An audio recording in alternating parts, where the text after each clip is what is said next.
UFC 318, o pior UFC numerado do ano. Tô exagerando? Vem descobrir. Presta, filhas.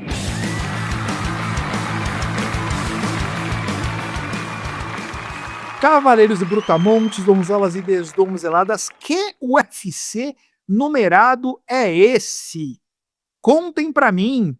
Eu sou Fabiano Rampazzo, pisando aqui no octagon de 3 tapinhas, as usual, né? Temos um UFC numerado que não tá valendo cinturão nenhum, porque pra mim esse cinturão BMF é uma pataquada, poderia até ser meu espinho na garganta do meu tapa de despedida aqui, mas ok, um UFC numerado com esse cinturão fictício, não tem luta relevante em nenhuma categoria com relação a ranking. Como pode isso ser um UFC numerado? Eu estou exagerando? Será que Barbie concorda comigo? Será que Meloto concorda comigo?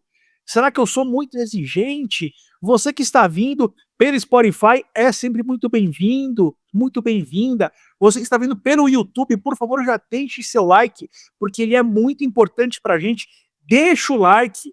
Depois, se você não gostou de alguma coisa que o Meloto falou, você vai lá dar o dislike. Beleza, você muda depois. Eu canso de fazer isso às vezes. Mas deixa o like na confiança de saída nesse momento. Já dá um likezinho agora. Obrigado. E espinho na garganta, ou do UFC Nashville, ou de qualquer outro assunto. Quero que comece com o senhor João Menegali Barbie, o Capita Carisma. Bem-vindo, meu amigo. Qual o teu espinho? Diz respeito a quê? Senhoras e senhores, venham aqui comigo, seu Capitão Carisma, o 10º planeta, o Rei de Montreal, o bem maior, porque eu vos trago a verdade. E neste momento aqui eu gostaria de fazer uma reclamação muito grande, porque, pelo amor de Deus, eu vou dizer assim, esse evento de sábado passado, o tanto que ele descarrilhou à medida que ele foi andando, foi uma coisa fora da imaginação, pelo menos para mim, né? E eu queria falar neste momento do resultado da luta do Stephen Thompson contra o Gabriel Marretinha. Vale constar, já vou tirar isso aqui do caminho, porque eu gosto muito do Stephen Thompson, e ele era o meu palpite no campo minado.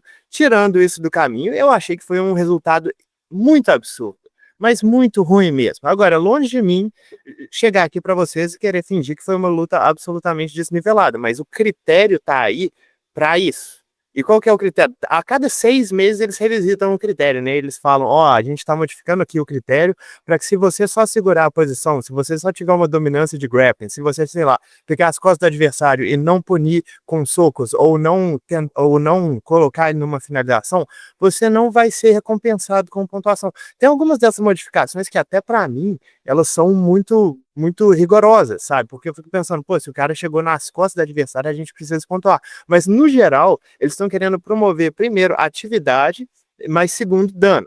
Principalmente dano. Eu nem sei por que eu falei primeiro atividade, né? Mas a questão aqui é, eles querem privilegiar o lutador que está sendo ofensivo, que está sendo contundente. Aí você me vê aquele terceiro round do Gabriel contra o Stephen Thompson, e, cara, só um dos dois foi contundente ali. Sabe? E beleza, pode ser que ele não tenha sido o mais contundente do planeta, pode ser não ter sido o round assim, mais discrepante em termos de dano, mas ele meteu uma bicuda na cabeça do Gabriel, por exemplo, que fez do Gabriel tropeçar. O Gabriel, em troca, segurou ele na grade. Conseguiu algumas quedas que o Stephen Thompson imediatamente levantou e venceu o round na opinião de 2 juízes. Então eu fico pensando assim, o que adianta revisitar o critério e continuar julgando as lutas exatamente da mesma forma? Essa foi uma decisão que me lembrou do UFC, sei lá, dos anos de 2010, 2011, que quando um cara quedava, ele praticamente ganhava um round, tinha quase uma equivalência de uma queda para um knockdown, tamanho era o peso do grappling. Porque assim, eu não consigo entender realmente o que o Gabriel fez para você conseguir pontuar aquele terceiro round para ele. O segundo ele estava vencendo, mas obviamente perdeu nos 10 segundos finais justamente por esse critério. Dano. Um lutador chegou muito mais próximo de definir a luta do que o outro naquele round, portanto ele venceu o round. Da mesma forma, o Stephen Thompson causou muito mais dano naquele terceiro round, mesmo que não tenha sido uma quantidade excessiva de golpes, vamos dizer. E acaba você fica com aquele gosto ruim na boca, né? Porque essa é para ser uma luta de passagem de tocha, do jovem prospecto que tá surgindo aí para enfrentar o cara que tá com 42 anos de idade, mas ao invés disso ele ganha uma decisão extremamente tépida, que ele estava claramente perdendo em termos de cardio, danificou menos o adversário, foi incapaz de impor o jogo. A maior parte das pessoas, incluindo eu, incluindo a maior parte dos sites especializados, a esmagadora maioria, pontuou para o adversário e ainda assim deu uma decisão para ele. Eu vou dizer que eu acho que talvez seja até pior darem essa decisão para o Bonfim do que o contrário, porque aí todo mundo agora olha ele como uma enganação ao invés de um cara que perdeu para um oponente extremamente bom no nome do Stephen Thompson. Esse é o meu spin. Muito bem, Meloto, bem-vindo, você está de aniversário, Igor Meloto do MMA Meloto está de aniversário. Nesta terça-feira, Meloto cumpre anos, né? Tá fazendo 43, Meloto? Oi, pessoal, não, 31. 31 anos. Eu sou o mais novo daqui, tá? Não vamos mudar isso. Em cada perna, Meloto, 31 em cada perna. Ô, Meloto, você andou sem óleo, hein? 31 anos só? Parabéns, Meloto. Esse podcast foi ao ar quinta-feira, mas por favor, deixem parabéns para Igor Meloto aqui, né? Que tá querendo enganar a gente, tá fazendo só 31 anos. Bem-vindo, meu amigo, meu grande amigo. Parabéns, muitos anos de vida para você. Qual o seu espinho na garganta, por favor? Eu peguei uma estrada de chão, né, como dizem. Mas enfim, eu, assim como o Barbie também tem um espinho sobre esse evento, eu acho que a gente deveria também dizer que a interrupção da luta principal, ela foi muito precoce. Ao meu ver ali, o Derrick Lewis conseguiu sim deixar o Thaleson Teixeira grog, só que assim, cara, o juiz tem que ser um pouco mais tolerante ali, dar um pouco mais de tempo pro cara se recuperar. Ele tava subindo, ele escalou a grade, inclusive teve força para isso. Foi até ilegal aquela forma como ele subiu ali, mas o juiz até, a forma como ele interrompeu ali, eu fiquei sem saber se era mesmo o fim da luta. Parecia até que ele ia punir o Thaleson por conta da escalada na grade. E o que eu quero dizer é, se essa luta começasse a um padrão, a forma como eles estão interrompendo, cara, a gente vai ter muita virada aí que vai deixar de existir. Outras que aconteceram no passado, por exemplo, o Chikong contra o Pat Barry, o Gray Maynard contra o Frank Edgar nas duas lutas. Teve outros exemplos aí históricos, né? O Brock Lesnar contra o Shane Carwin, né? O tanto que o Carwin bateu no Lesnar e depois perdeu, né? Então, eu sou a favor, sim, da preservar o atleta, mas vamos ter um bom senso também de deixar ele se recuperar, porque ele mesmo protestou ali na hora, estava consciente, logo quando ele virou as costas ali em direção ao Derrick Lewis, deu para ver que o semblante dele não estava um semblante totalmente grog, ali pareceu que ele estava pronto para lutar mesmo, e para mim aquilo ali não deveria continuar acontecendo, tem que ter um pouco mais de bom senso dos árbitros, deixar a luta acontecer um pouco mais. Cara, foi muito esquisita aquela interrupção mesmo, eu concordo com você. Até porque ele parou no pior momento. Ele teve momentos melhores pra ter interrompido a luta, quando o Thaleson tava apanhando. Ele parou quando o Thaleson tava de pé, olhando pra frente com a guarda alta. Foi muito esquisito. Esquisito mesmo. Acho que o que deveria ter sido feito ali é ele deixar o desenrolar, que o Lewis poderia de fato chegar ao nocaute, uma interrupção inquestionável ainda. E se não acontecesse, se realmente o Thales conseguisse evadir ou se recuperar, ele parar a luta e tirar 1 ou 2 pontos do Thaleson Teixeira, né? Porque realmente ele usou a grade para se levantar. Mas a interrupção foi muito esquisita, eu achei muito bem pontuado, Meloto, muito bom. Eu acho que, inclusive, você matou a charada, Rampazzo, nisso aí, porque pra mim o problema, assim, eu achei a interrupção realmente uma das piores que eu vi nos últimos anos. Sinceramente falando, porque foi isso. Tinham pelo menos 3 momentos para o juiz ter interrompido a luta. Quando o Thaleson caiu, quando o Thaleson estava por baixo na montada, ou quando ele estava de joelhos tomando pancada. O juiz não interrompeu em nenhum desses momentos. E tipo assim, é aquela coisa, a galera falou, mas ele estava tomando bordoado. Beleza, mas o critério número 1 para não se interromper uma luta é o cara estar melhorando a posição dele. E o Thaleson melhorou a posição dele em coisa de 5 segundos. Beleza, foi trapaceando? Foi. Mas vale constar aqui, e o argumento mais interessante que eu vi das pessoas que defenderam essa interrupção foi que quando um atleta precisa trapacear para se manter na luta, o juiz pode interpretar isso como não está se defendendo intencionalmente. E eu até entendo, mas o juiz mesmo não interrompeu na hora que o Thalisson estava trapaceando. Ele não interrompeu durante a escalada, ele interrompeu quando o Thalisson já estava de pé. Foi tranquilamente o pior momento possível para se interromper aquela luta. E eu vou dizer mais. É tipo assim, eu tento o máximo possível não ser Pacheco. Eu torço muito para lutadores que eu gosto, mas eu vou dizer que se fosse o contrário, senhoras e senhores, se tivesse sido Thalisson nocauteando o Derrick Lewis dessa forma, a gente não estaria vendo o fim dessa discussão. Estaria até hoje galera caindo em cima disso, porque foi um absurdo que aconteceu e todo mundo, depois que a luta foi interrompida, já estava assim, meu Deus, Derrick Lewis, um monstro. Dito isso, eu acho que o Thales igual ia ser nocauteado. Tipo, não é nem porque eu queria ver ele lutando mais, eu acho que ele ia ser nocauteado, mas eu queria ver isso acontecendo, ter mais tempo pra isso. Foi esquisito mesmo. Bom, o meu espinho na garganta diz respeito à luta principal desse UFC numerado, que em que pese que seja uma luta valendo um cinturão fictício, ela é uma luta que acontece no peso leve, uma luta principal de um evento numerado no peso leve, e eu fico muito decepcionado e surpreso até com o que aconteceu com a categoria peso leve. Eu vou ler rapidamente aqui o ranking peso leve para vocês. Tem o Ietopuria como campeão. Aparece ali o Islam Makhachev no site do UFC, não sei porquê. Né? Ele deixou a categoria, enfim.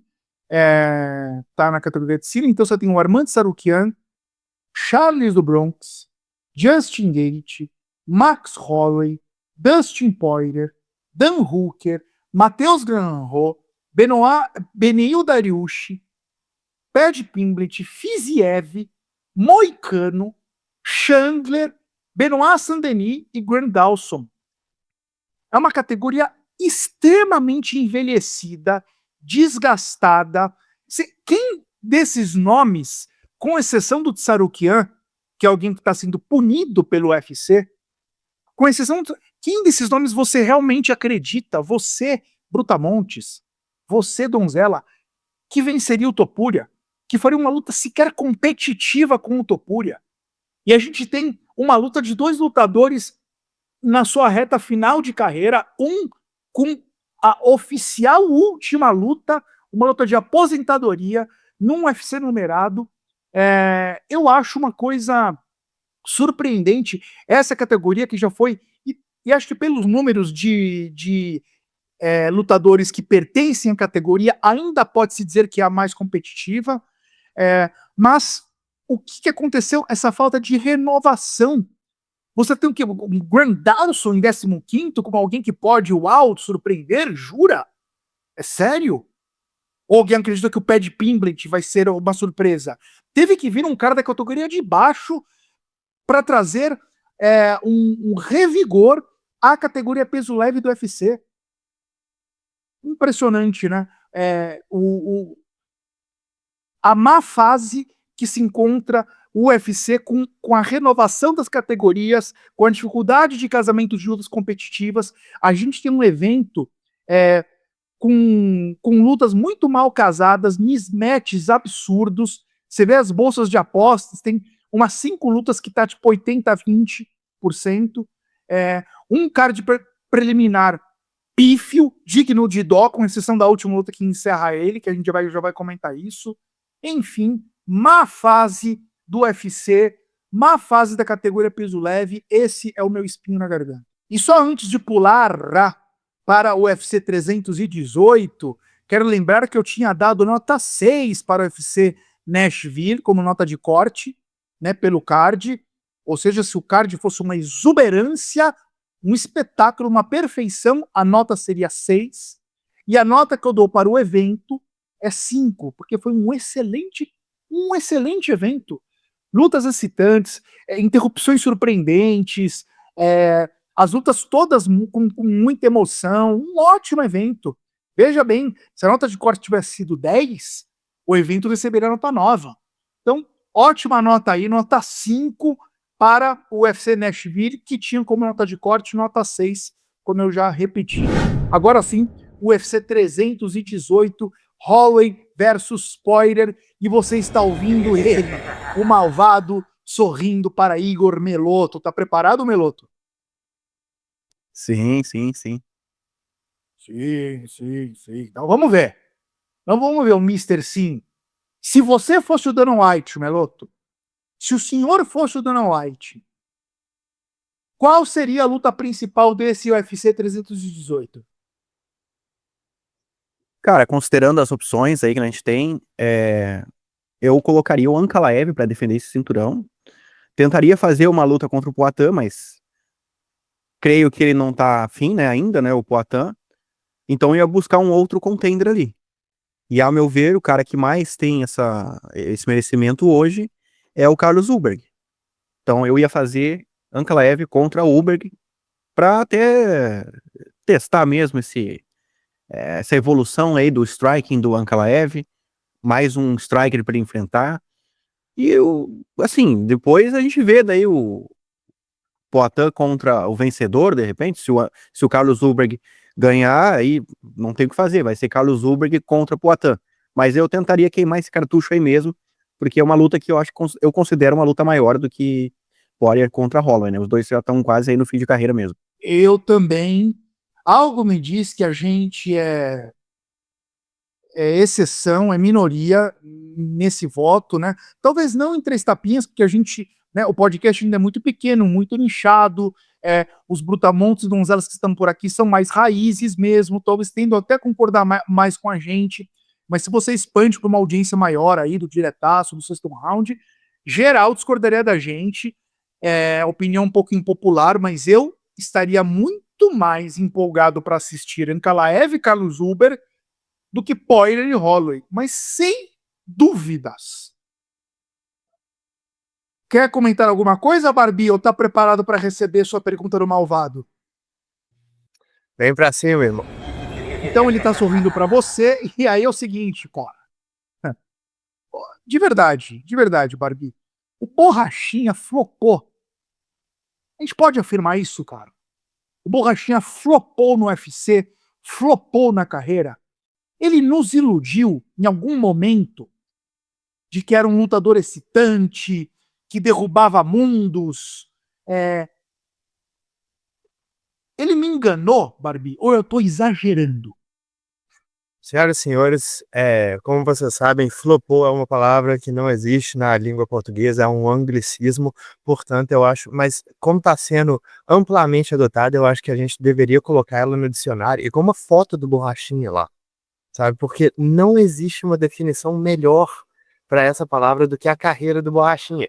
O Borrachinha, cara, ele era invicto até a luta dele contra o Cinturão. Ele tem uma vitória nos últimos 5 anos, ele tem uma vitória na década, que foi contra o Luke Rockhold, tipo assim, semi-aposentado Luke Rockhold, que nem deveria estar lutando mais.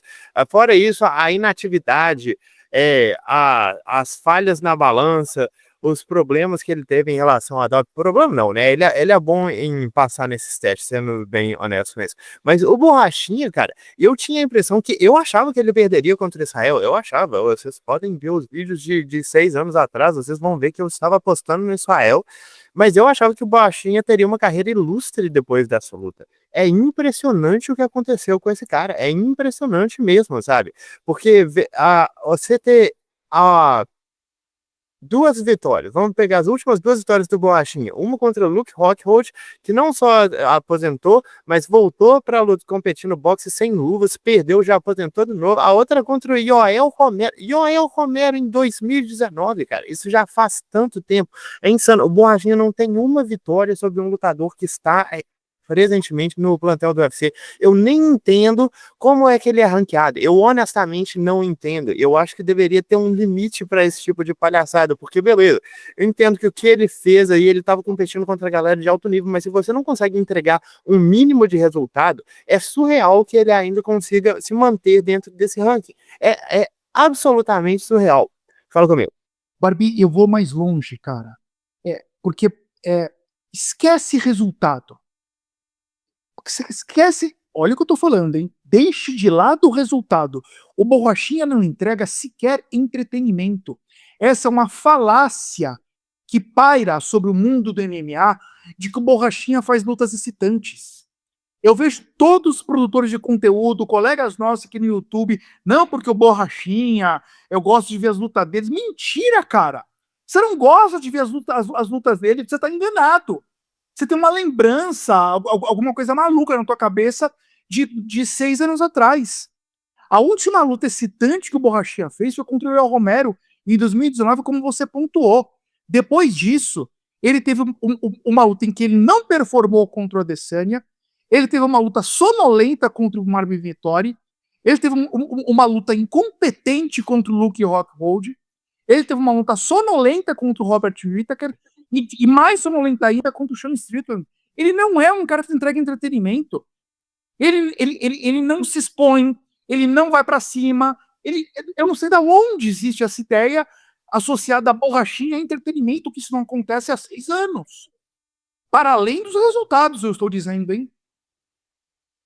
Pois é, não, bom, com as minhas ressalvas em relação à definição da luta, mas eu concordo que o Borrachinha não entregou em termos de performance, ele não se desenvolveu da forma que eu estava esperando que ele se desenvolvesse como lutador, porque depois de fazer uma luta daquelas contra o Yoel Romero, eu estava esperando que esse cara fosse se tornar um lutador a nível top 5. Ao invés disso, ele se provou dia após dia, luta após luta, que ele nunca esteve nesse nível, né? Porque não é nem que ele estava perdendo essas lutas, ele não estava sendo muito competitivo contra esses caras também. E aí veio nessa última luta contra o Sean Strickland, que foi uma das lutas mais tristes que eu já tive que assistir. Eu acho que, assim, como eu falei, ele está ranqueado, é um erro absurdo do sistema de ranking. É absurdo mesmo, não existe nenhuma base. Tipo, se eu pedir para você citar por que o Borrachinha está ranqueado, você vai me falar que ele ganhou do Romero em 2019. É isso, ele está ranqueado baseado nessa vitória. É a única vitória que ele teve contra um lutador que estava ranqueado. Eu nem lembro se o Uriah Hall estava ranqueado, mas se tivesse, ele estava top 12 ou alguma coisa assim. Ele teve uma luta contra um cara que estava dentro do top 5 e venceu. Depois disso, foram 4 derrotas. Não ganha há mais de meia década. O Borrachinha é uma completa decepção. Absurda decepção. Bom, é isso, e assim, é engraçado, né?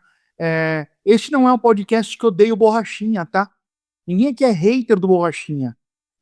A gente só é fã do esporte. E o Borrachinha, nos últimos anos, vem se mostrado um hater do esporte. Um inimigo do entretenimento, me desculpa. Verdade seja dita. É isso e bora pro Rampazzo Reage. Rampazzo Reage? Desta vez sem preâmbulos, eu vou começar abrindo aspas e depois eu explico. Abre aspas para o Maurício Nakagami. Pauta chata pra caralho. Além de ver o Trump, temos que ouvir sobre ele novamente nas resenhas. Que azar o nosso. Abre aspas agora para o Danilin. Vegeta. Virou canal de posicionamento político? E o terceiro que eu solucionei aqui, abre aspas, de novo para o Danilin, num outro comentário dele. 3 tapinhas, é canal político agora. Achei que era MMA. Admirava e gostava de vocês. Deixando de seguir. Fecha aspas pro Danilin. O que eu tenho a dizer para vocês dois, né? Pro Danilin e para o Maurício e para outras pessoas que fizeram comentários similares a esses foram o que eu selecionei, é que quem transformou o MMA num cenário político não foi 3 tapinhas, foi o UFC, foi o Dana White. Há quantas edições, há quantos eventos vocês veem o presidente dos Estados Unidos que, palavras do Barbie, que eu assino embaixo, é um presidente dos mais polarizantes que existem, gera amor e ódio, presente nos cards principais, em eventos grandiosos, a ponto da gente estar repercutindo e discutindo um possível, e eu vou mais longe, provável evento nos jardins da Casa Branca. Da onde, Danilin, você tirou que o 3 tapinhas está politizando o esporte? A gente só está repercutindo um fato. O esporte politizado está. independentemente da ação de 3 tapinhas. Seria negligência a gente não comentar isso. De fato, temos aqui, pelo menos eu e o Barbie, pouquíssimo alinhamento ideológico com o Donald Trump. Eu acho ele um responsável, um perigo ao mundo. E eu não sou esquerdista, nada disso, tá? Mas eu acho o Donald Trump um perigo ao mundo. Mas eu falei também aqui, e até discordei um pouco do Barbie nisso, de que eu não sei se esse não é um acerto do UFC como marca. Um acerto. Porque ele está vocalizando no Donald Trump, nessa extrema-direita, conversando diretamente com o grande público do UFC. Eu tenho minhas dúvidas se o UFC está dando um tiro no pé como o Barbie cogita. E o Barbie pode estar certo. Não tem muito certo e errado aqui, é previsão, né?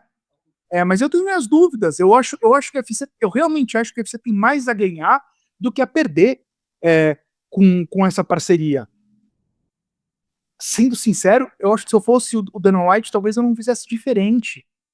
Tendo o homem mais importante do mundo, fã da minha marca, eu vou descredibilizar isso, sendo que 90% da minha base de fãs pensam e votam nesse cara. Eu acho que tem muito mais a ganhar do que a perder. Mas veja bem, a gente está repercutindo aqui isso, não é porque a gente é um canal político, é porque isso tem tudo a ver com o nosso esporte. De novo, estamos às vésperas de um possível e provável evento dentro da Casa Branca. Como que dá para ignorar isso, Danilinho? Por favor, não nos deixe. Né? E outra coisa, antes de encerrar, esse teu comentário, Danilinho, de gostava de vocês deixando de seguir, cara, isso é muito triste ver isso, porque você provavelmente, então, é um cara que deixou de conversar com o seu primo, ou com o seu tio, ou com o seu irmão, porque ele pensa diferente de você, com relação à ideologia e à política, que deixou de frequentar os domingos em família, que fica só 40 minutos da noite de Natal porque não aguenta olhar para a cara daquela tia que pensa diferente de você. Não dá para viver assim. Eu tenho grandes amigos, irmãos, que pensam completamente diferente de mim, que votaram em pessoas que eu tenho profunda ojeriza, e são ainda amigos e ainda meus irmãos. Então, não deixe de seguir a gente, porque você ouve um contraditório. A gente não cresce sem contraditório. Não cresce. Te convido a sair dessa bolha e ouvir opiniões diferentes. Inclusive, deixe seus comentários aqui, porque eles serão lidos. Porque aqui a gente dá luz ao contraditório e às opiniões diferentes. Para isso existe esse quadro, Rampazzo Reage. Espero vê-lo mais vezes aqui comentando ainda, Dani. Um grande abraço. UFC 318, Holloway versus Poirier. Nota de corte que eu estou dando para este evento. Nota 6. Mas, Rampazzo, nota 6 foi a nota de corte que você deu para o UFC Nashville. Exatamente. O card preliminar da UFC Nashville, na minha opinião, estava mais interessante no papel.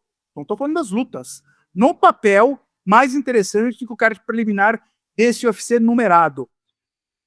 Vamos ver se vocês concordam ou discordam de mim. Meloto, que horas começa o evento e qual a primeira luta, por favor?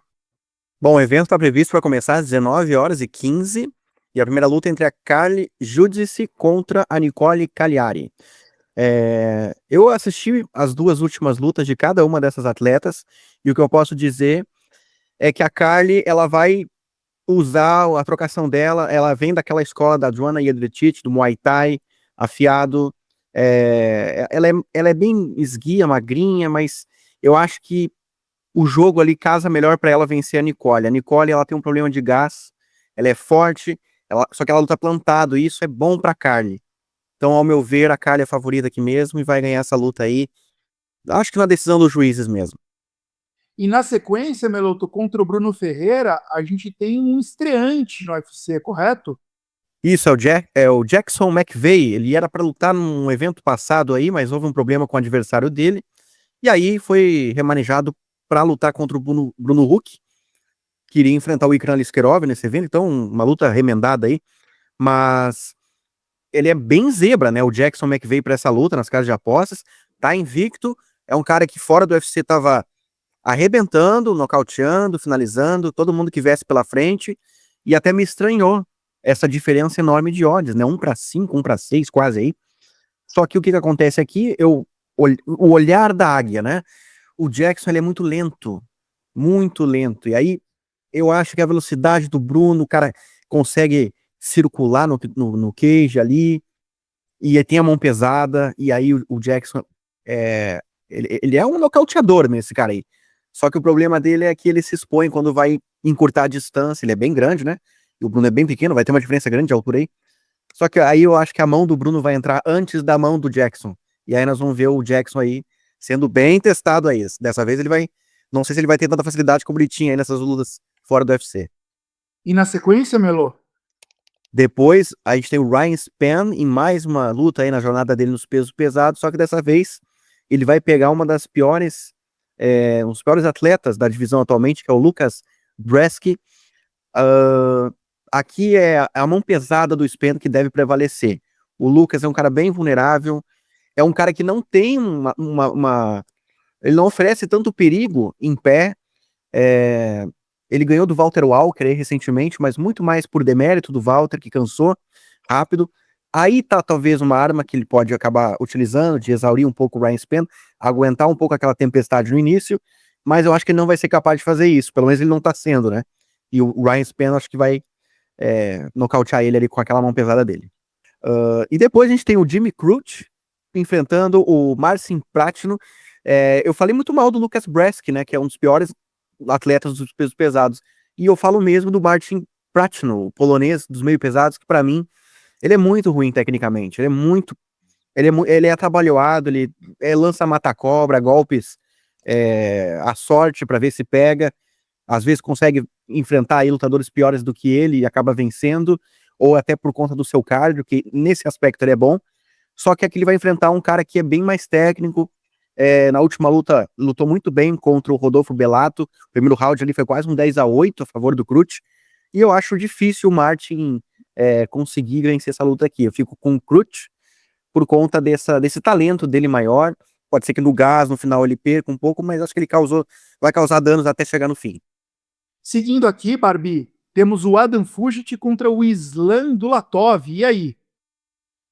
Pô, essa é uma luta que tá me intrigando bastante, porque esse slam do Latov tá aparentando ser muito, muito bom. Que o nível vem subindo, claro que não é nível de UFC de forma alguma, mas o nível vem subindo e o nível de performance dele não cai. Ele tem 11 vitórias, apenas uma derrota, que foi justamente na estreia, e todas as vitórias dele são ou por nocaute ou por finalização, praticamente todas também no primeiro round. Tá enfrentando o Adam Fuji, que eu sempre questiono aí se ele tem um nível ao UFC ou não. É um cara mais trocador, que não é muito bom em pé. Eu tenho a impressão que aqui a diferença de poder de fogo vai ser muito grande, sabe? Eu acho que o Dulatov eu tenho que imaginar que o Dulatov não vai ser um lutador para 3 rounds, mas o Fugic também não é um cara que consegue sustentar muito bem a pressão por muito tempo. Eu acho que o Fugic vai fazer o jogo que o Dulatov gosta e vai eventualmente ser nocauteado. E na sequência, Barbie, Francisco Prado contra o Nikolai Veretennikov. O Veretennikov é outro lutador que eu não considero que tenha muito nível de UFC. O Prado, ele tá ali por ser muito novo, mas ele é muito durável. Eu acredito que essa é uma luta que ele é favorito, mas não por muito. O Veretennikov, eu não acho que ele é um cara atlético, não acho que ele entrega muita coisa. O Prado, mesmo que ele seja muito atingível, ele tem uma trocação bacana, um cara com bastante volume, bom poder de nocaute. Acho que ele vence essa. Meloto, tô vendo que a gente pulou uma luta aqui, cara. O AT Bagautier contra o Robert Valentim. O que você tem a dizer sobre essa luta, por favor? Bom, aqui nós temos o novo Francis Ngannou, mas agora no peso médio, né? Pelo menos é assim que ele está sendo tratado. Muito poder de nocaute, talento natural, 23 anos, evolução a cada luta, trocação muito perigosa, movimentação boa também, e é muito favorito, né? Eu acho que ele vai vencer mesmo o Roberto Valentim, só que ele é o Ateba ainda assim, ele é um cara que tem algumas perguntas que precisam ser respondidas ali, especialmente no grappling defensivo, que no Contender Series ele deixou um pouco a desejar. Em outras lutas que ele fez antes do UFC, ele também foi inferior nessa área. Uma derrota que ele teve, foi a única derrota da carreira dele, né? Ele perdeu justamente por isso. E o Robert é um cara que tem um certo grappling ali que pode incomodar, pode trazer perigo, embora o ponto forte dele também seja a trocação. Favorito, e vou apostar no Ateba, mas aquele pezinho atrás ali com o grappling e o gás do Ateba. E agora sim, chegando na penúltima luta do card preliminar, Meloto, vamos ficar sonolentos na luta entre Mário Vettori e Brendan Allen? Provavelmente, cara. O Vettori, pra mim, é um dos lutadores menos atrativos que tem no elenco do UFC. Ele anula muito os pontos fortes dos oponentes, porque ele é difícil de ser acertado. Ele é aquele cara que se movimenta de um jeito meio atabalhoado e também é difícil de ser nocauteado, né? Além de ser difícil de ser acertado, é difícil de ser nocauteado. E aí acaba que é uma luta, às vezes, meio sonolenta mesmo. E contra o Brendan Allen, que é um cara que em pé não tem muito poder de nocaute, punch, né? Aí provavelmente vai ser arrastada mesmo. E eu acho que o Brendan Allen vence essa luta aqui, por ser um pouco melhor em pé. O Vettori, não sei se ele vai usar o grappling dele, que pode ser bom para dominar, né? Pelo menos ficar por cima ali. Nas últimas lutas, pelo jeito, ele abandonou isso. Ele acha que não existe mais wrestling. Então eu tô indo com o Brendan Allen aqui por conta disso. E aí chegamos na última luta do card preliminar. Essa é uma luta que promete, essa é uma luta que a gente tá muito afim de assistir, o Kyler Phillips contra o Vinícius Oliveira. Qual foi o teu palpite aí pra essa luta, Meloto? Eu fico com o Kyler Phillips nessa, viu? Cara, deixa eu te cortar. Que isso? Deixa eu te cortar. Ah, então, Babi, você vai ter que chupar essa manga. Porque Vinícius Oliveira, né? Vinícius Lock Dog, razoavelmente favorito nas casas de aposta. E o meu palpite também está indo em Kyler Phillips, Meloto. Eu tô com você nessa, cara. Pois é assim, eu acho que o Vinícius tem potencial para ir longe, mas ele ainda deixa a desejar ali, ele luta de forma cadenciada demais, assim, parece que ele é displicente às vezes, alguns golpes fora de hora, o gás dele tem que melhorar isso aí, e o Phillips é um cara letal, certeiro, muito criativo, perigoso, então eu acho que vai dar Phillips, ele tem um gás melhor também. Barbie, rapidão, você discorda muito da gente, é isso? Eu discordo com uma certa, assim, confiança, porque eu acho que mesmo que eu não acho que o Meloto falou nada errado, mas é uma questão estilística aqui, porque o Kyler Phillips, toda vez que a galera conseguiu colocar pressão em cima dele, ele cedeu. E o Lock Dog, mesmo que eu ache ele super atabalhoado, ele ganhou a última luta contra o Said Nurmagomedov justamente porque ele colocou tanta pressão, ele fez o jogo certo, sabe? A estratégia estava certa, a forma de fazer que não foi muito apropriada, mas a estratégia de colocar pressão, cortar espaço, volume de golpes, foi certíssima. E é basicamente a mesma estratégia que ele tem que fazer aqui. Então, eu realmente acho que ele consegue replicar. Vamos ver. Temos alguns dias para decidir aí o palpite do canal Contra Golpe e chegamos no card principal, Melodo. Que horas começa? Começa às 23 horas, e a primeira luta é entre o Michael Johnson e o Daniel Zellhuber. Aqui Vai vendo o nível. promessa versus veterano, né? O Michael Johnson, um funcionário aí do UFC há muito tempo, e assim, ele ainda tem lenha pra queimar, ele mostrou que tem a mão rápida ainda. Eu tava vendo a luta do Vinícius Lock Dog, a última agora, né, que ele fez. No primeiro round, ele conseguiu ser mais lento do que o Michael Johnson hoje, aos 39 anos. O Michael Johnson é um peso leve. O Michael Johnson tem a mão muito rápida ainda. E foi no segundo round que ele mostrou isso na luta que ele fez com o Azaitar. Então, ele oferece perigo sim pro Daniel Zellhuber, viu? Pra quem acha que não. Só que eu acho que o Zellhuber ganha pela juventude, a lógica é essa, né? É difícil fugir da lógica. Então, Zellhuber por conta do volume. É isso que ele tem que usar. Ele não pode ir pra trocação franca. Se ele for, ele pode se dar mal. E aí, Melotíssimo, a gente chega em Danig versus Patrício Pitbull, né? Patrício Freire. Vai dar pro Pitbull dessa vez ou ele veio para passar aperto no UFC? Eu não acredito mais no Pitbull, assim. Eu não acho que ele tem nível mais pra lutar contra esses caras que estão aí no top 5, top 10.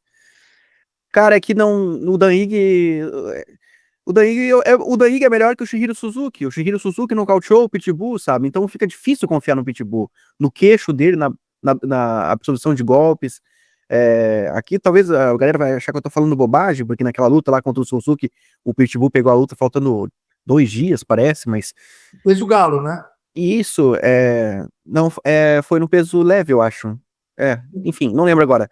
Mas é difícil confiar no Pitbull hoje em dia, cara. Infelizmente, ele virou um lutador mais passivo, porque ele já tem problema de gás, né? A idade chegou. Então ele tem que controlar um pouco mais os golpes do que o normal. E aí ele vai perdendo ponto. Aí quando ele resolve atacar, ele fica vulnerável, fica exposto. Aí complica, né, cara? Então, eu vou no Dan Ige aqui, por conta da mão pesada. É difícil de. Eu não lembro se o Dan Ige já foi nocauteado, não tô lembrando agora. Se já foi, olha, faz tempo. Então é pelo perigo que ele oferece e por ser mais confiável. Tá certo. E aí a gente tem Kevin Holland mais uma vez contra o Daniel Rodrigues. Dinheiro fácil pro Trailblazer, né, Meloto? Pois é, cara, assim, o Daniel Rodrigues é a trocação, só que pode dar problema ali, né? Ele não tem grappling nenhum, que geralmente era o ponto fraco do Kevin Rowland, só que o Rowland tá com as mãos rápidas, né? Muito afiado. Eu acho que vai ser difícil pro Daniel Rodrigues aqui impor o ritmo dele. O Rowland, quando tu tenta acertar, o Rowland ele acerta antes. Talvez até um nocaute aqui, viu? Talvez até um nocaute pro Kevin Rowland. Eu fecho com você nessa. E a gente chega então aí no Common Event, que vale dizer, era uma luta que não era para estar presente neste evento, ela foi adiada, estava para, se eu não me engano, 3 eventos atrás, ou 2. Paulo Costa, o Borrachinha e o contra o Roman Kopilov. Eu acho que já deixamos muito claro, pelo menos eu e o Barbie, né, o que pensamos do Borrachinha como lutador, o que esperar da entrega dele. E eu acho que se essa luta pode entregar entretenimento, se há uma expectativa de entretenimento nessa luta, é por contra o Kopilov, e não do Borrachinha. O Kopilov tem entregado lutas interessantes e divertidas. Bom, concorda com o favoritismo, com o grande favoritismo do Kopilov nesse caso de aposta, Meloto? Sim, é um lutador mais constante aí, tem lutado com muito mais frequência, tem assim, a própria técnica mesmo, é um cara que tá mostrando mais nível mesmo de atuação em todas as áreas. No grappling, no striking. O Borrachinha virou um lutador, infelizmente, virou um lutador de Twitter. Há anos já. Muita promessa e pouca entrega. Então não tem como confiar num cara desse. Infelizmente, mas assim, vamos ver agora. Ele disse que vai ser um outro lutador, voltou às origens. Só que, assim, ele poderia ter feito isso um pouquinho antes já, né? Agora já tá com 34 anos, então complicado, cara, complicado. Ó, como prova de que ninguém aqui é hater do Borrachinha, deixa eu fazer elogios sinceros a ele. Ele sabe jogar o jogo da atenção, como Muito. poucos. Como poucos. Isso é um mérito mesmo. Fora do octagon, o Borrachinha é um gênio. Dentro do octagon, tá devendo há muitos anos. E vou repetir, não apenas em resultado, mas em entretenimento, inclusive. Essa máxima de que o Borrachinha é um lutador excitante não é. Não é. Deixou de ser há muitos anos. Reveja as lutas dele. Vamos ver se a coisa muda desse jeito, melhor dizendo, nesta luta, neste sábado, contra o Kopilov, lutador difícil, pedrada dura pro Borrachinha, torcer, né, para ele conseguir uma vitória, porque é um lutador que gera muito conteúdo fora das lutas, nas redes sociais, nesses gaps entre as lutas, que é divertido. Então, se isso tivesse acompanhado, sendo acompanhado de resultados, seria muito mais legal. Vamos ver se dessa vez acontece, mas eu não acredito nessa vitória dele, não. Para mim vai ser mais uma derrota. Meloto, desculpa perguntar, cara. Borrachinha perde, é nocauteado. Chance de demissão? Não, ainda. Assim, ele renovou o contrato, né? Antes de enfrentar ali Antes de enfrentar o Robert Chico. Reza a lenda que ele custa caro, hein? Tem isso aí também, né? Só que aí, eu não sei se eles poderiam romper o contrato, né? Teria que acabar, eu acho, expirar. Assim, se o contrato dele expira depois dessa luta contra o Kopilov, aí eu acho que ele não renova não, cara. Ele não renova não, porque ele vai pedir uma bolsa ainda alta, vai renovar, vai cair um pouco, né? Mas vai ser alta ainda, ele não vai lutar por migalha aí, né? Então vai ser, vai depender disso. Demissão, acho que não, mas ausência de renovação de contrato, sim. Bom, provavelmente teremos um espinho na garganta sobre Paulo Costa Borrachinha na quinta-feira que vem, na edição da semana que vem de Três Tapinhas. Para um lado ou para o outro? Porque esse é um fato, né? Ele gera notícia. A gente torce para que ele venha diferente, para que ele lute, para que ele faça o que lá atrás ele fez. Né? Ninguém tá querendo que ele não. Ninguém tá torcendo contra aqui. Eu, pelo menos, quero que ele dê um show. Só que ultimamente ele não tá dando. Queria que voltasse aquele lutador de 6 anos atrás. Vamos torcer. Esperança é a última que morre. E aí, meu querido Barbie, agora é contigo. Chegamos na luta principal. Max Holloway versus Dustin Poirier por este cinturão mequetrefe chamado BMF. Nunca comprei essa ideia. Mas é o que tem para hoje. Conte para mim primeiro, Barbie, sobre ele, o abençoado Max Holloway. Que armas que ele vai trazer para tentar sair com a primeira vitória em 3 lutas contra Dustin Poirier? Max Holloway aí para sua terceira tentativa de vencer o Dustin Poirier. Na primeira, a estreia dele no evento foi mal sucedido, foi vencido por finalização, mas já se via, naquela época, o Max Holloway de 20 anos, já se via o potencial dele de ter conseguido dar trabalho em pé para um cara que era top 5 dos pesos penas, mesmo que ele tenha sido levado para o chão com facilidade e finalizado. A segunda luta, eu digo assim, o Max veio até como favorito para a segunda luta contra o Dustin Poirier. Ele perdeu a luta. Eu vou falar mais a respeito dessa questão do casamento estilístico e dos fatores que levaram a isso depois. Mas uma coisa que eu acho que muda bastante nessa luta é que o Max provavelmente está se preparando realmente para ser um peso leve nessa luta, porque uma coisa que foi muito notável na segunda luta entre os dois foi que o Max entrou para a luta simplesmente sem cortar peso, tinha uma diferença muito grande física entre eles, um batia e parecia que ia arrancar a cabeça do outro, enquanto o outro batia e parecia não conseguir danificar, sabe? E, obviamente, o Poirier com certeza ainda vai ser o cara com o maior peso da mão, mas a capacidade de resistência do Max vai estar melhor nessa luta e a capacidade de machucar o Dustin também vai ser maior. O que ele traz para essa luta, o Max, um dos melhores boxeadores que a gente já viu dentro do UFC, um cara de volume absurdo que aumenta o ritmo a cada round que passa e que mesmo ele já teve suas fases melhores do que outras, agora ele aparenta ter chegado em uma certa decadência. Por que eu digo uma certa decadência?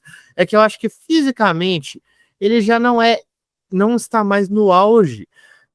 Absurdo, mas ele também não sofreu uma decadência tão grande a ponto de eu achar que ele não consegue competir no nível mais alto possível. Antes dessa luta dele com o Topuria, que inclusive foi extremamente disputada, uma luta muito inteligente das duas partes, e o Max tinha até ganhado o round, até na cabeça de alguns ele tinha ganhado 2 rounds antes de ser nocauteado no terceiro. Antes dessa luta ele estava vindo de uma performance em cima do Justin Gaethje, que foi histórica, né? Foi uma das melhores performances da carreira dele, culminando em um nocaute no último segundo do último round, e algumas coisas que ele trouxe para essa luta me fazem pensar assim, que ele ainda está se desenvolvendo mesmo nessa altura do campeonato, porque uma coisa que eu achei que o Max perdeu muito quando ele se tornou campeão foi a capacidade dele de bater no corpo do adversário. Parecia que ele tinha que ligar uma chave para começar a mirar nesse alvo, enquanto contra o Justin Gaethje o jab dele veio extremamente afiado, com mudança de alvo, trabalhando ali a linha de cintura para preparar golpes em cima, trabalhando a linha de cintura para entrar com uppercuts, para entrar com diretos. Ele sempre foi um cara de combinações também, assim, principalmente combinações mais curtas de jab direto, às vezes trabalhando múltiplas vezes essas mesmas combinações, e também de chutes baixos, uma coisa que ele voltou a trazer aí para o jogo dele. Ele realmente teve uma performance muito variada contra o Justin Gaethje, e eu acho que isso é muito bacana, porque o Holloway, como eu falei, ele teve fases na carreira dele, e algumas dessas pareceu que ele esqueceu algumas coisas que ele gostava de fazer. Teve uma época da carreira que ele só queria boxear e ele só queria bater na cabeça. Agora ele tá variando muito os alvos dele, mas de uma forma bem mais premeditada. premeditada que mais cedo na carreira, que ele trocava de base sem saber por onde estava trocando, que ele entrava com um chute rodado à torta e à direito. Agora é um cara muito mais consciente das habilidades dele, do senso de distância, ele rotaciona muito bem com o adversário, angula muitíssimo bem, isso sim, sem falar das questões físicas, né, que é um cardio infinito, um volume de golpes que não tem igual, todo mundo aqui sabe que é o recordista de golpes dados em uma luta, e por larga distância, por mais de 100 golpes da segunda luta, e também um dos melhores queixos da história do UFC. Muitos pensam aí que o queixo dele pode estar quebrado devido a essa última luta que ele fez contra o Ilia Topuria, que foi quando ele finalmente foi nocauteado. Com certeza não vai ser mais a mesma resistência, mas a gente está falando de possivelmente o melhor queixo da história do UFC. Eu teimo em ressaltar aqui que não vai ser porque ele foi nocauteado uma vez que qualquer tapa vai apagar o cara. Ele ainda é um lutador extremamente resiliente, a resistência física muito acima da média também. A questão de defesa de quedas dele, ele também é muito sólido nesse quesito, em especial em termos de clinch. Quando os caras quedam ele, normalmente é porque eles atacam já na distância e conseguem atacar as pernas dele antes de chegar na grade. Na grade ele se defende muitíssimo bem e ele consegue se levantar também muito bem.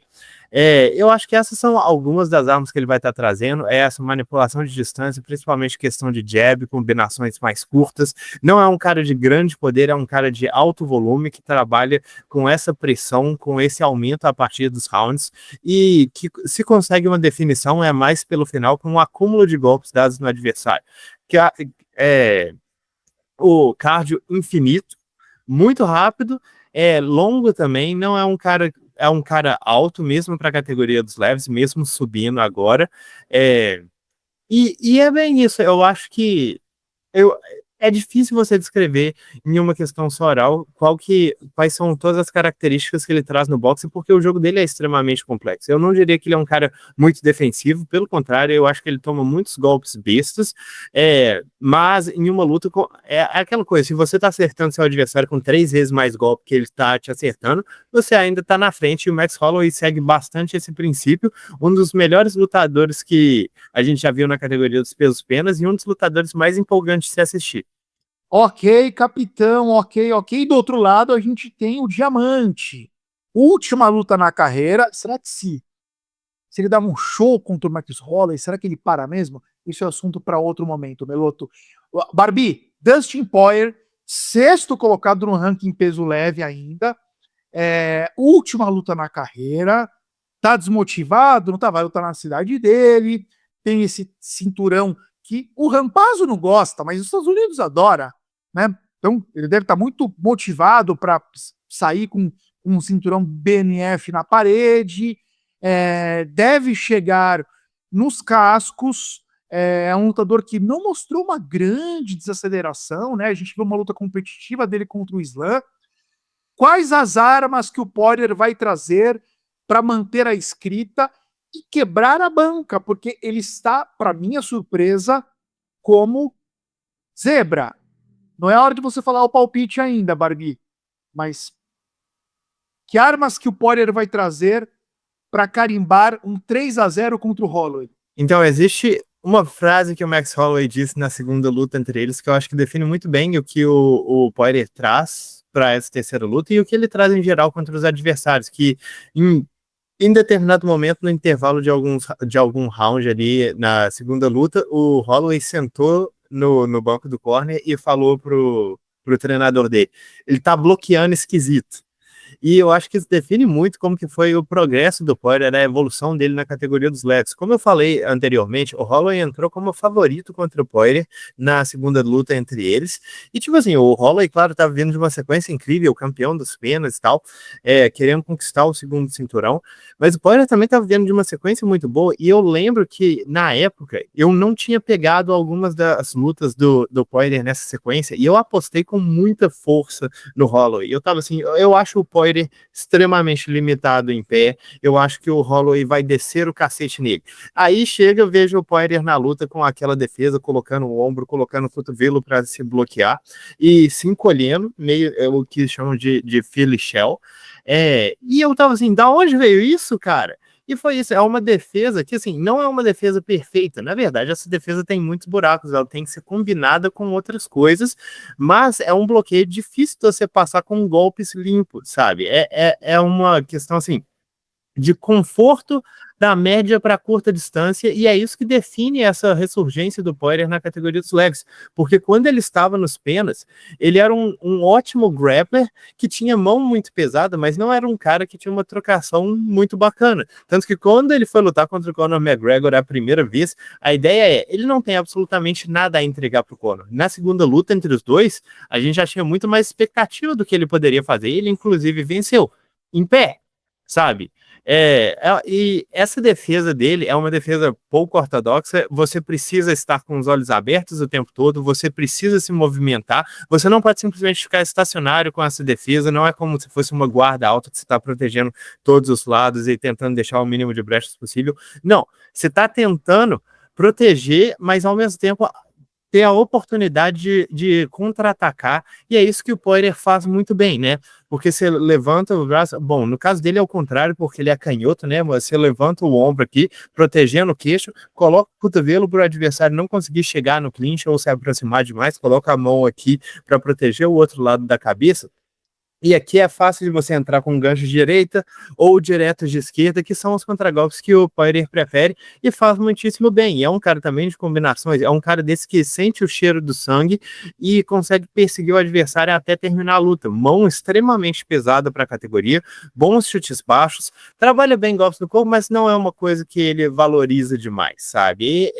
Ele é um cara mais de bater na cabeça mesmo, tentar causar dano, tentar conseguir um nocaute. Se conseguir fazer o adversário sentir as pernas, tanto melhor, mas não é exatamente a prioridade. Quando é preciso, ele também vira grappler, é muito forte fisicamente, tem um bom trabalho por cima, adora puxar na guilhotina, que é uma coisa que todo mundo reclama, mas fez durante toda a carreira. Imagino que se tiver a oportunidade de puxar para a guilhotina agora, vai fazer também. Uma das coisas que eu estava falando a respeito dessa defesa dele não ser perfeita, mas ser uma ótima defesa, porque te coloca em uma posição muito boa para contra-golpear, o nocaute que ele sofreu contra o Justin Gaethje, ele defendeu aquele golpe, né? Mas só que ele defendeu com um braço, acabou sendo nocauteado pelo próprio impacto no braço. É para você ver que não é uma defesa exatamente apropriada para você bloquear chutes, que é uma coisa que o Max deveria explorar bastante nessa luta. Porque uma dinâmica que aconteceu muito na segunda luta entre eles, que eu acho que assim, não vale nem a pena falar da primeira luta, eram outros lutadores completamente diferentes. Tanto em questão de estilo, em questão de idade, onde que eles estavam fisicamente, mas a segunda luta, o que aconteceu muito é que o Max, ele pressionava, e o Poirier, por conta da forma que a defesa dele funciona, ele não se movimenta muito lateralmente, então ele ia para trás, chegava na grade, e ele conseguia se defender corretamente na grade. Como eu falei, é uma defesa que funciona muito quando você está nessa média para curta distância. E dessa forma, o Max não conseguia pressionar da forma que ele queria, ele não conseguia acertar da forma que ele queria, e ele acabava recebendo contragolpes extremamente pesados. O Poirier também gosta muito de entrar com sequências de gancho, trocando de base, que cobre uma distância muito absurda. Acaba que sendo aquela coisa meio, como diz o outro, uma sequência de trocação boi-bumbá, né, que você joga o outro, visando dano, não visando muito uma abordagem técnica, não priorizando defesa. É claro que o Poirier ainda é um cara que é atingido, porque a maior parte das lutas dele são guerras. Você tá na média para curta distância, o que você pode fazer, que é a distância que o Poirier prevalece, o que você pode fazer é minimizar os danos o máximo possível, mas você vai ser atingido. Você ser um lutador de pressão, você ser um lutador intenso, você vai ser atingido. O Poirier melhorou muito em termos de técnica na trocação. Como eu falei a respeito do Max, a questão aqui é que ele acerta os adversários mais do que é atingido. Boas combinações, socos vindo de todo quanto é lado. O jab dele melhorou, que foi um absurdo. Ele não tinha jab na categoria das penas, não existia.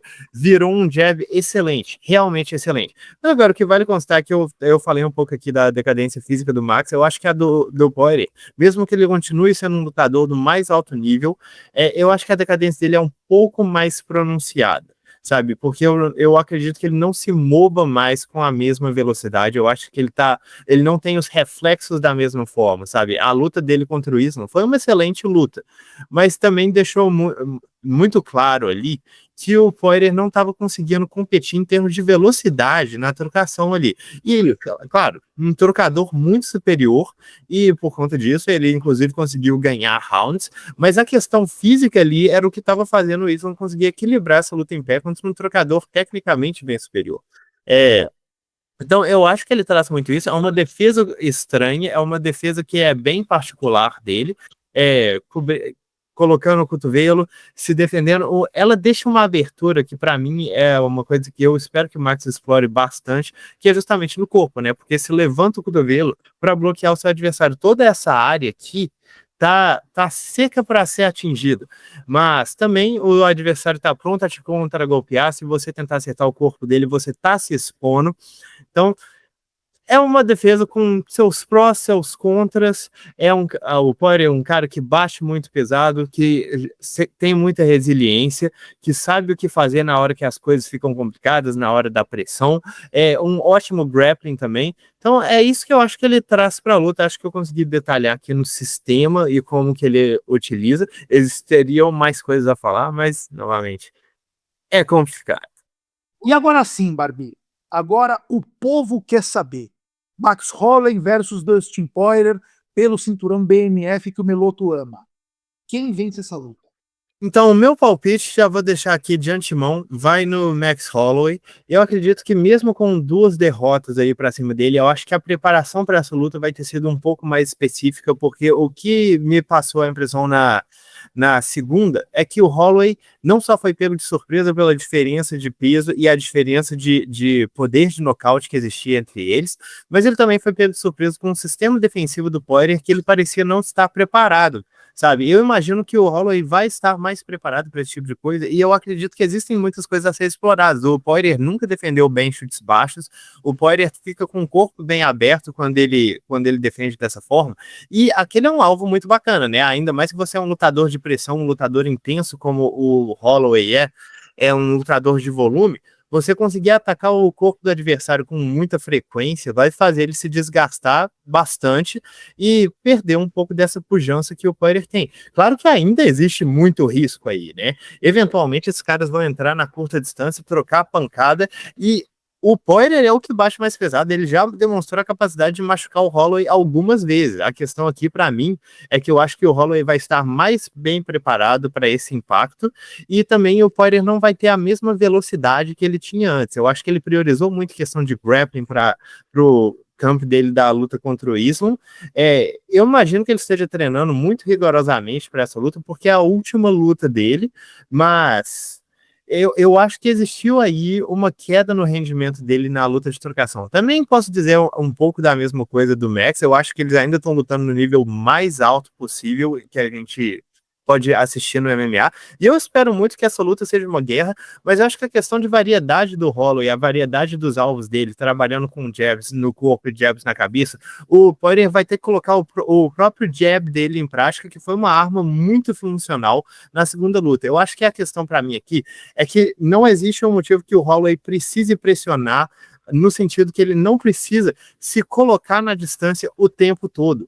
Ele pode colocar golpes mais longos, pode colocar chutes frontais, pode colocar chutes baixos e trabalhar dessa forma, sem se expor aí para essa defesa do Poirier e a habilidade dele de contragolpear. Essa luta com certeza vai ser uma guerra, os dois lutadores estão muito dispostos a fazer esse tipo de coisa.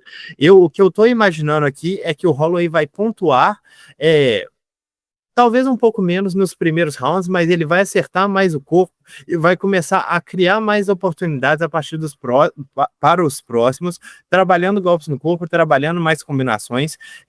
Eu acho que os chutes dele vão ser uma arma para ser bem exploradas nessa luta, principalmente chutes baixos, mas também o trabalho de fintas aqui, como eu falei, a defesa do Poirier não é uma defesa muito feita para cobrir chutes. Então, por exemplo, um chute ali de esquerda naquelas costelas que estão o tempo todo descobertas, é uma ótima arma. É uma arma que o Holloway deveria estar bem disposto a explorar. Eu espero que o Holloway não seja muito pego em questão de momento e decida, vou partir para a pancada, troca de mão, médias distâncias, porque é literalmente fazer o que o Poirier gosta de fazer ali. Se ele trabalhar com calma, com volume, mas sabendo trabalhar mais golpes em linha e tentar não pressionar de uma vez só, eu acho que ele pode pontuar bastante e pode limitar as opções do Poirier até conseguir mais abertura para trabalhar, mais combinações para trabalhar com mais volume e conseguir uma certa dominância na luta. Então, o meu palpite para essa luta tá ficando no Max Holloway. Eu palpitei nele na segunda luta também.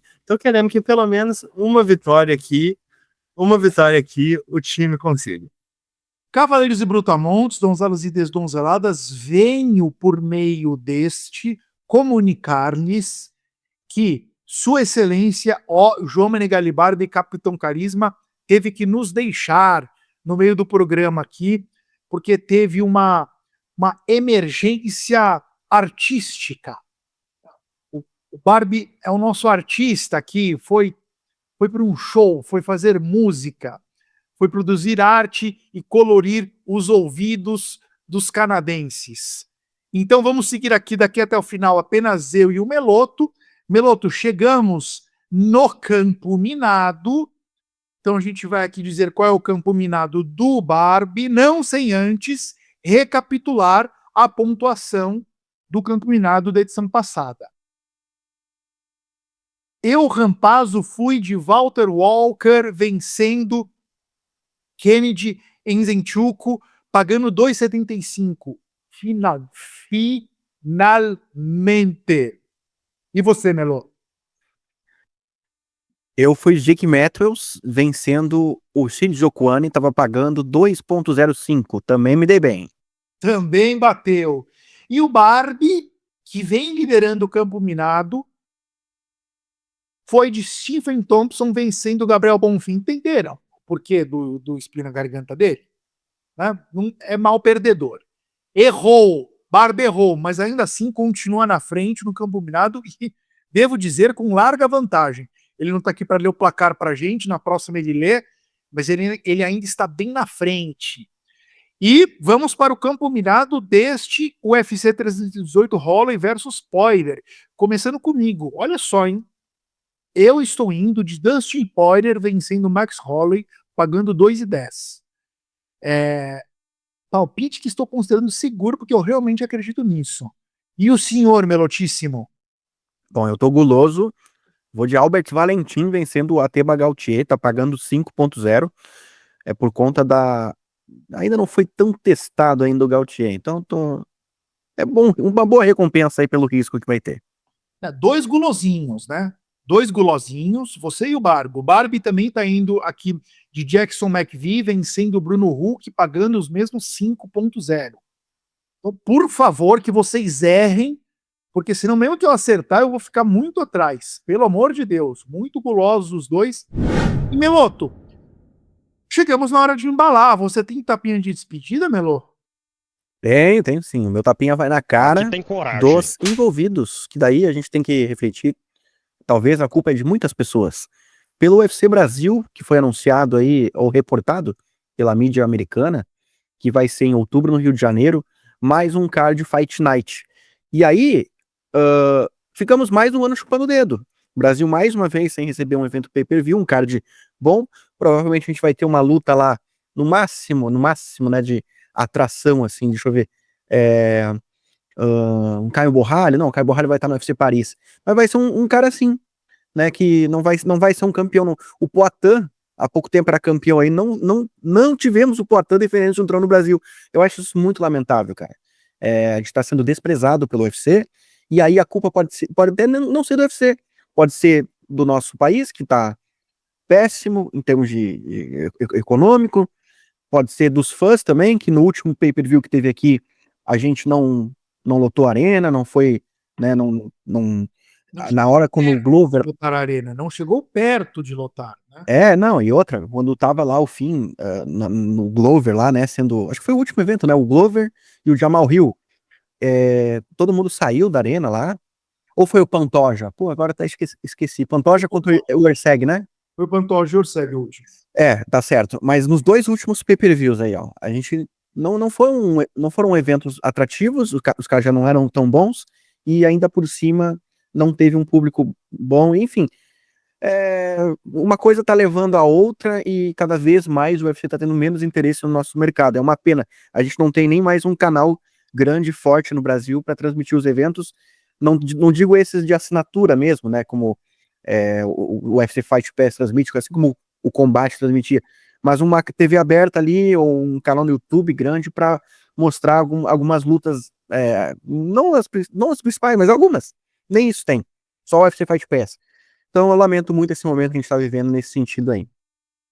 Tá certo. Bom, o meu também de despedida vai nas costas, arreguei, Arregou. do Walter Walker, por alguns motivos, cara. Não só pela vitória dele no último evento, mas pela forma como ele venceu, com uma finalização pouco usual, terceira na carreira dele, inclusive, se eu não me engano, terceira seguida, Meloto. Foi seguida? Exato, foi a terceira seguida, Isso. chave de perna dele. Pelo pragmatismo dele, ou seja, o famoso QI de luta, né? Chegou dando uma bomba na cara, não teve plano B, foi no plano A, QI de luta. Isso tudo aliado a uma persona muito interessante, né? Ele tá como um quadro fixo no podcast do Laerte Vieira na área. Quem nunca assistiu, convido a assistir. É um cara muito transparente, muito espontâneo, muito sincero, muito divertido. E este QI de luta que o Walter Walker tem, a verdade é essa, ele transmuta esse QI para a carreira dele.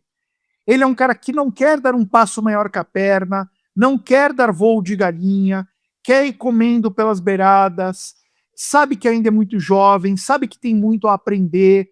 É muito interessante a gestão e a visão que ele faz da própria carreira. Então, tapa nas costas do Walter Walker, que, enfim, além de ser um cara muito divertido, inteligente, tem colecionado resultados porque tem feito o que tem que ser feito dentro do octagon. Parabéns, Walter. That's all, folks. Até quinta-feira que vem.